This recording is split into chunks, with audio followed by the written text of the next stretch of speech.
आदाब। जावेद अख्तर साहब की गज़ल आपकी समातों की नज़र। दर्द के फूल भी खिलते हैं बिखर जाते हैं, जख्म कैसे भी हों कुछ रोज में भर जाते हैं। रास्ता रोके खड़ी है यही उलझन कब से, कोई पूछे तो कहें क्या कि किधर जाते हैं।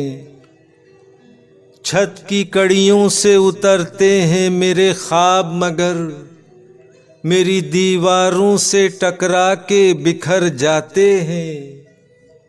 नर्म अल्फाज भली बातें मुहज़्ज़िब लहजे, पहली बारिश ही में ये रंग उतर जाते हैं। उस दरीचे में भी अब कोई नहीं और हम भी सर झुकाए हुए चुपचाप गुजर जाते हैं।